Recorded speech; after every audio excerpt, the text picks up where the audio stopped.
NA 237 Karachi में ज़िमनी election में झगड़ा हुआ। पीपल्स पार्टी के उम्मीदवार हकीम बलोच के साथियों ने बिलाल गफ्फार पर मुबैना तशद्दुद भी किया है। बिलाल गफ्फार को जख्मी हालत में अस्पताल मुंतकिल किया। बिल्कुल इसी हवाले से बात करेंगे। पीटीआई के सीनियर रहनुमा अली जैदी साहब इस वक्त हमें ज्वाइन कर चुके हैं। जैदी साहब, बहुत शुक्रिया आपके वक्त का। आप भी अस्पताल गए आदत के लिए। बिलाल गफ्फार की कैसी हालत है उनकी अभी? बिलाल गफ्फार की नाक पे और सर पे चोट आई है। मैंने उनको प्राइवेट हॉस्पिटल शिफ्ट अभी करवा दिया है।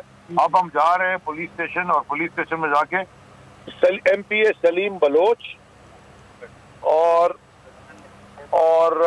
मुराद सलमान जो पीपल्स पार्टी के से ताल्लुक रखते हैं, उन्होंने बिलाल गफ्फार पर अटैक किया और अब हम जा रहे हैं वहाँ थाने में जाके उनके खिलाफ एफआईआर भी करते हैं। तो ये मामला क्या हुआ जैदी साहब, बात यहाँ तक कैसे पहुंची? वहाँ पे जी पोलिंग स्टेशन बंद करके ठप्पे लग रहे थे। बिलाल वहाँ पे गए, उन्होंने जाके आराम से सुकून से बात की, लेकिन वो आए गाड़ी में। राना शमसी, रिटायर्ड जज राना शमसी जो हमारी पार्टी में है, वो भी साथ थी। उन पे भी अटैक किया गया और उनको भी फिजिकली असॉल्ट किया गया। तो हम जा रहे हैं अभी। अली जैदी साहब, पुलिस ये दावा किया गया कि पुलिस भी वहां पर मौजूद होगी और पुलिस तमाम मौजूद थी, लेकिन अच्छा, पुलिस वहाँ मौजूद थी, लेकिन पुलिस जो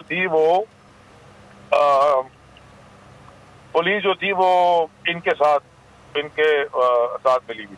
सही। तो सर, अब आप पुलिस के पास ही जा रहे हैं। तवक्को है कि पुलिस वाकई इंसाफ भी करे और जिनके साथ जुल्म जी, मेरे साथ वकील भी हैं, हमारे वकील की टीम भी साथ है। तो मैं देखता हूँ कि कैसे वो नहीं है लोग।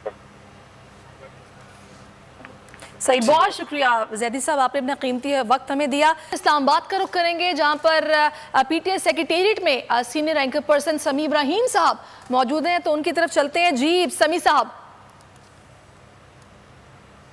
मैं यहाँ पर मौजूद हूँ। ये पीटीआई का सेंट्रल सेक्रेटेरिएट है। अब्बास शब्बीर